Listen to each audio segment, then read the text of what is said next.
কিছুদিন পূর্বে আমি একটা ভিডিও কন্টেন্টসে জানিয়েছিলাম ডক্টর মোহাম্মদ ইউনূসের রাজপ্রাসাদের অন্দর মহলে অস্থির সময় যাচ্ছে। সেই সময় থেকে উত্তরণের জন্য অনেক চেষ্টা তিনি করেছেন, কোনো উত্তরণ হয়নি। তিনি সমন্বয় করতে চেয়েছিলেন বিএনপি, জামাত ইসলাম এবং তার যে কিংস পার্টি এনসিপি, এর সঙ্গে আরো ছোট ছোট যে দল আছে, মাহমুদুর রহমান মান্না, জুনায়েদ সাকি সহ অন্যান্য যে সকল দল আছে তাদের ভিতরে, সেই সমন্বয় করতে পারেননি।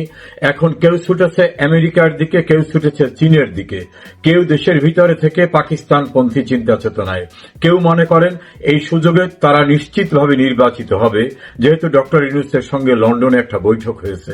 সবকিছু মিলে অস্থিরতা ক্রমান্বয়ে বেড়েছে। তার সঙ্গে যুক্ত হয়েছে ঢাকায় মঞ্চ ৭১ নামক একটি সংগঠনে ঢাকা রিপোর্টার্স ইউনিটিতে একটি প্রোগ্রাম করতে গেলে সেখানে বীর মুক্তিযোদ্ধা আব্দুল লতিফ সিদ্দিকী, ঢাকা বিশ্ববিদ্যালয়ের প্রফেসর হাফিজুর রহমান কার্জন, সাংবাদিক মঞ্জুরুল আলম পান্না, সাংবাদিক মাহবুব কামাল, ঢাকা বিশ্ববিদ্যালয়ের প্রফেসর সৈয়দ আনোয়ার হোসেন সহ অনেক গুরুত্বপূর্ণ ব্যক্তিরা সেখানে ছিলেন। তারা চরমভাবে লাঞ্ছিত হয়েছেন, অনেকে সেখানে অবরুদ্ধ অবস্থায় ছিলেন। এই ঘটনায় সরকারের একটা অংশের অভিমত যে এটাকে ভুল বুঝিয়ে জামাত ইসলাম তাদের লোক পাঠিয়ে সেখানে ভয়ঙ্কর ঘটনা সৃষ্টি করেছে। পরবর্তীতে ডিবি অফিস থেকে আটককৃতদেরকে ছেড়ে দেওয়ার সিদ্ধান্ত সরকারের একটি পক্ষে থাকলেও জামাতের চাপে তাদেরকে আর ছাড়া যায়নি, তাহলে উল্টা মামলা হতে পারে। সেজন্য সন্ত্রাস দমন আইনে তাদের বিরুদ্ধে মামলা দেওয়ায় প্রচন্ডভাবে ইমেজ সংকট সৃষ্টি হয়েছে ইউনূস সরকারের। কারণ সেখানে যারা ছিলেন তারা অধিকাংশই আওয়ামী লীগের তীব্র সমালোচক, কিন্তু মুক্তিযুদ্ধের পক্ষের। সেই মানুষগুলো গ্রেপ্তার হওয়ার কারণে ভয়ঙ্করভাবে সরকারের পক্ষে অথচ মুক্তিযুদ্ধের সমর্থক ব্যক্তিরা চরমভাবে খেপে গিয়েছে। নানাভাবে তারা ডিজিটাল মাধ্যমে অন্যান্যভাবে অভিযোগ করছেন। এইরূপ পরিস্থিতির ক্লেশ কাটিয়ে উঠতে না উঠতেই গণ অধিকার পরিষদের সভাপতি ডাকসুর সাবেক ভিপি নুরুল হক নুরু এবং তার সঙ্গীদেরকে নির্মমভাবে মারধর করা হয়েছে। সেক্ষেত্রে তারা অভিযোগ করছেন যে এই ঘটনার সঙ্গে সরকার জড়িত আছে। তাদের কিছু নেতারা সরাসরি বলছেন যে স্বরাষ্ট্র উপদেষ্টা উল্লেখ করেছেন যে এটা প্রধান উপদেষ্টার নির্দেশে পুলিশকে নির্দেশ দেওয়া হয়েছে, আর পুলিশ সেটাকে কমিউনিকেট করেছেন আর্মিকে। এভাবে সেনাবাহিনী, পুলিশ এবং জাতীয় পার্টি সম্মিলিতভাবে তাদেরকে নির্দয়ভাবে মারধর করেছে। সামাজিক যোগাযোগ মাধ্যমে যে ছবি এবং ভিডিও ছড়িয়ে পড়েছে সেক্ষেত্রে দেখা যাচ্ছে পুলিশ, আর্মি তাদেরকে বেদমভাবে মারধর করছে এবং ভিপি নূরের অবস্থা আশঙ্কাজনক, এটা উল্লেখ করে তাকে সিসিউতে নেওয়া হয়েছে, এটা বলেছেন প্রেস সেক্রেটারি। সব মিলে উদ্ভূত পরিস্থিতিতে হাসপাতালে দেখতে গিয়েছিলেন আইন উপদেষ্টা আসিফ নজরুল। সেখানে তিনি ভয়ঙ্কর অবস্থার মুখোমুখি হয়ে তাকে নাকি ভিন্ন পথে বেরিয়ে আসতে হয়েছে। তিনি সেখানে অনাকাঙ্ক্ষিত পরিস্থিতির মুখোমুখি হয়েছেন। এ পর্যন্ত শুধু বলতে পারছি, এর বাইরের কথাগুলো অশোভন হয়ে যাবে। এইরূপ পরিস্থিতিতে নানাভাবে যারা পূর্বেই সংশয় সংকল্পে ছিলেন তারা এখন অনেকেই ডক্টর মোহাম্মদ ইউনূসের উপদেষ্টা পরিষদ থেকে সরে আসার জন্য চূড়ান্তভাবে সিদ্ধান্ত নিয়েছেন। তত্ত্বাবধায়ক সরকার সংক্রান্ত বিষয়ে সুপ্রিম কোর্টে শুনানি হওয়ার পরে সুপ্রিম কোর্ট যেদিনে রায় দেবেন আইনসঙ্গতভাবে সেদিন থেকেই তত্ত্বাবধায়ক সরকার ব্যবস্থা প্রবর্তিত হয়ে যাবে। সেটা যদি প্রবর্তিত হয়ে যায় তাহলে তত্ত্বাবধায়কের যে পূর্বে স্ট্রাকচার ছিল সেই স্ট্রাকচার অনুযায়ী সর্বশেষ অবসরপ্রাপ্ত প্রধান বিচারপতি হবেন তত্ত্বাবধায়ক সরকারের প্রধান উপদেষ্টা। তাই যদি হয় তাহলে ডক্টর মোহাম্মদ ইউনূসের আর সরকারে থাকার কোন সুযোগ থাকবে না। উপদেষ্টাদের তাহলে কি হবে? নতুন যিনি তত্ত্বাবধায়কের প্রধান উপদেষ্টা হয়ে আসবেন তিনি তার মতো করে উপদেষ্টা পরিষদ সাজাতে পারেন। সেক্ষেত্রে বর্তমানে যারা উপদেষ্টা আছেন এরা আওয়ামী লীগ, জাতীয় পার্টি এবং 14 দলীয় জোটের বাইরে কমিউনিস্ট পার্টি সহ অন্যান্য যারা বর্তমান সরকারের শত্রু মনোভাবাপন্ন অবস্থার ভিতর পড়ে গেছেন তারা নিশ্চয়ই তাদেরকে আদর্শ করবেন না, তাদের খুব ভালোভাবে গ্রহণ করবেন, এটা ভাবার কোনো কারণ নাই। এইরূপ পরিস্থিতিতে কিভাবে তারা সেফ এক্সিট নিতে পারে? ইতোপূর্বে 4 জন উপদেষ্টা তারা উপদেষ্টা পরিষদ থেকে অবসর নিতে চেয়েছিলেন। ডক্টর মোহাম্মদ ইউনূস তাদের বলছেন যে আপনারা দীর্ঘদিনের আমার সঙ্গী, আমাকে ছেড়ে কোথায় যাবেন। সে কারণে অনেক পীড়াপিড়ি করে তাদের ধরে রাখা হয়েছিল। কিন্তু এই নতুন সংযোজন হওয়া দেশের উল্লেখযোগ্য ব্যক্তিদেরকে মুক্তিযোদ্ধাদের একটি অনুষ্ঠান থেকে বেদমভাবে মব আক্রমণে লাঞ্ছিত করা, পরবর্তীতে তাদেরকে সন্ত্রাস দমন আইনে আসামি করে জেল হাজতে প্রেরণ করা, নতুন করে ডাকসুর ভিপি নুরুল হককে নির্যাতন করা এবং আওয়ামী লীগ নির্বাচনে আসতে পারবে না, তারা নিশ্চয়ই বসে থাকবে না, এই সামগ্রিক অবস্থার সঙ্গে নতুন যে যুক্ত হলো যে তত্ত্বাবধায়ক সরকার ব্যবস্থার রায় নভেম্বরের পূর্বেই হয়ে যাবে। রায় হয়ে গেলে ডক্টর ইউনূস কোনোভাবেই এই সরকারের প্রধান হিসাবে আর থাকবেন না, তার উপদেষ্টাও থাকতে পারবেন না। তখন অবস্থা কি হবে? ইতোপূর্বে যে উদাহরণ সৃষ্টি হয়েছে যে সাবেক চিফ ইলেকশন কমিশনারদের যে ভয়ঙ্কর অবস্থা, সাবেক প্রধান বিচারপতির যে ভয়ঙ্কর অবস্থা, এই সকল অবস্থার মবতন্ত্র তাদের দিকেও যে ধাবিত হতে পারে, এই আশঙ্কা থেকে অন্তত 5 জন উপদেষ্টা তারা নিজস্বভাবে বৈঠক করে প্রথমে 2 জন বৈঠক করেছেন, পরবর্তীতে অপর 2 জন, তার সঙ্গে 1 জন, 5 জন উপদেষ্টা। এদের ভিতরে 3 জন রয়েছেন অত্যন্ত সিনিয়র সিটিজেন, তারা একসময় সরকারি কর্মকাণ্ডের সঙ্গে সম্পৃক্ত ছিলেন। তারা চূড়ান্ত সিদ্ধান্ত নিয়েছেন কোনোভাবেই তারা এই সরকারে আর থাকবেন না।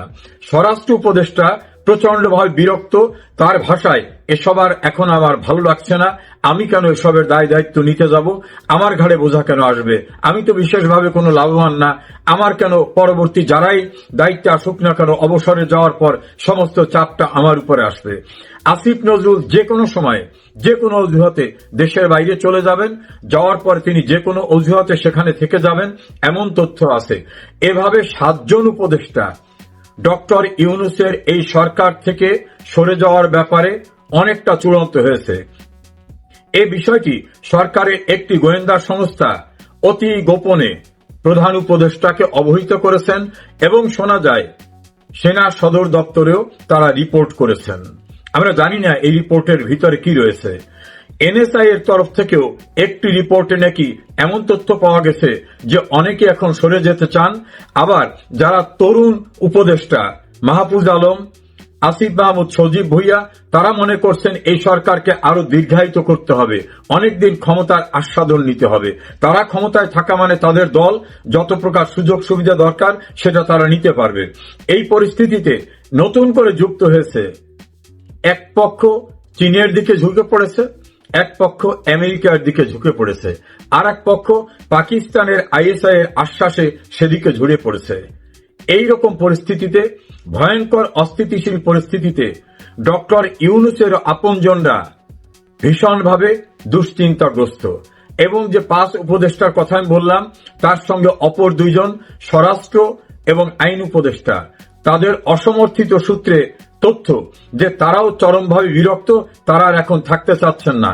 কারণ ইউনূসের সরকারের সবচেয়ে প্রিয়ভাজন হিসাবে যিনি পরিচিত ছিলেন ছাত্রদের, ডক্টর আসিফ নজরুল, ডক্টর আসিফ নজরুলকে তাকে ভণ্ড হিসাবে উল্লেখ করা হচ্ছে। তাকে যে কোনো সময় কৈফিয়ত দিতে হবে, চরম শিক্ষা নিতে হবে, এটা তার ছাত্ররাই এখন প্রকাশ্যে বলছেন। অপরদিকে যে ডিজিটাল অ্যাক্টিভিস্টরা তাকে সাপোর্ট করতেন, তারা তার সম্পর্কে বিদেশে অর্থ পাচার সহ অন্যান্য যে সকল অভিযোগ এনেছেন, সেই অভিযোগের কারণে তিনিও আতঙ্কিত। এখন আর তাকে কখনো হাসি খুশি দেখা যায় না, প্রেসের সামনে দেখা যায় না। এখন কথায় কথায় তিনি বিভিন্ন অনুষ্ঠানে যেতেন, অনুষ্ঠানে যাওয়া টোটাল তার বন্ধ হয়ে গেছে। অন্যদিকে সুপ্রিম কোর্টে বিচারক নিয়োগের ক্ষেত্রে বিএনপি প্রচন্ডভাবে ক্ষুব্ধ। বিএনপির গুরুত্বপূর্ণ একাধিক আইনজীবী নেতার অভিযোগ যে সম্পূর্ণরূপে জামাতপন্থী ব্যক্তিদের নিয়োগ দেওয়া হয়েছে, আমাদের নামকে অস্তা কয়েকটি লোক নেওয়া হয়েছে। আবার জামাত ইসলাম মনে করছেন যে আসিফ নজরুল ঘাতক দালাল নির্মূল কমিটির সেই গণ আদালতের সঙ্গে সম্পৃক্ত ছিলেন, সে কখনোই তাদের আপনজন হতে পারেন না। সবকিছু মিলিয়ে আসিফ নজরুল এখন উভয় সংকট না, চতুর্মুখী সংকটের ভিতরে পড়েছেন। এইরূপ পরিস্থিতিতে একজন উপদেষ্টার আত্মীয়রা অস্ট্রেলিয়ায় বসবাস করেন, তারা প্রচন্ডভাবে চাপ সৃষ্টি করছেন যে তারা টিকিট কেটে পাঠাবেন, যে কোনো অজুহাতে উপদেষ্টাকে চলে যেতে হবে সেখানে।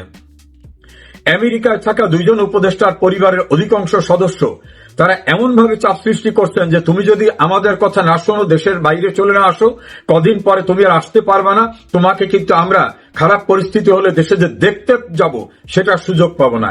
ইংল্যান্ডের একটি দূরবর্তী শহরে থাকা অপর একজন উপদেষ্টার মেয়ে, জামাই এবং পরিবারের সদস্যরা তারা তো ভয়ঙ্কর ভাবে চাপ সৃষ্টি করছেন যে তাদের দেখার উদ্দেশ্য করে হলেও তাকে সেখানে চলে যেতে হবে।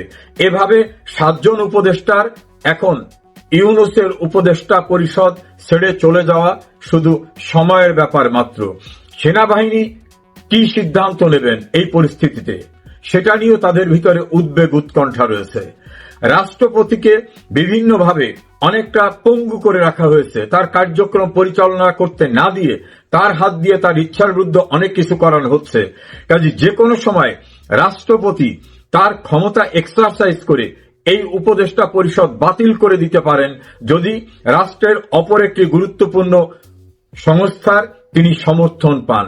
এই সামগ্রিক বিষয়গুলি একটু বর্ধিষ্ণু অভিজ্ঞ উপদেষ্টারা চমৎকারভাবে উপলব্ধি করতে পেরেছেন বলে একজন উপদেষ্টার পরিবারের গুরুত্বপূর্ণ এক সদস্য তিনি আমাকে জানিয়েছেন এবং তিনি তথ্য দিয়েছেন যে তার পরিবারের সদস্য শুধু না, মোট 7 জন উপদেষ্টা পরিষদ ছেড়ে যাওয়া এখন সময়ের ব্যাপার মাত্র। অস্থিতিশীল পরিস্থিতির বাংলাদেশে যে কোনো সময় যে কোনো ঘটনা ঘটতে পারে।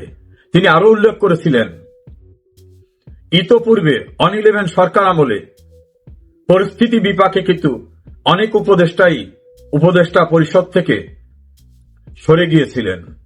পরিস্থিতি এমন হয়েছিল যে প্রধান উপদেষ্টা দায়িত্ব গ্রহণ করার পরেও তৎকালীন রাষ্ট্রপতি প্রফেসর রিয়াজউদ্দিন আহমেদ সেটা ছেড়ে দিতে বাধ্য হয়েছিলেন। বাংলাদেশের পরিস্থিতি এতটাই অবনতিশীল যে ইন্টারন্যাশনাল বিভিন্ন মিডিয়া এটাকে বলছেন মবক্রেসি, নট ডেমোক্রেসি। এবং যে সকল দেশ ডক্টর ইউনূসকে ভিন্ন একটা ইমেজের মানুষ হিসেবে দেখতেন, সেই সব দেশ তাদের হাই কমিশন বা এম্বাসির মাধ্যমে প্রাপ্ত রিপোর্ট অনুসারে ইউনূসের উপর থেকে তাদের পূর্বের ধারণা পরিপূর্ণভাবে প্রত্যাহার করে নেওয়ার কারণে ডক্টর মোহাম্মদ ইউনূস এখন বন্ধুহীন অবস্থায় পড়েছেন। আমার ধারণা খুব শিগগিরই বাংলাদেশের রাজনীতিতে, সরকার ব্যবস্থায় আমূল একটি পরিবর্তন অনিবার্য হয়ে উঠছে। আমরা সে পর্যন্ত অপেক্ষা করছি, কোনো আপডেট পেলে আপনাদেরকে অবহিত করব।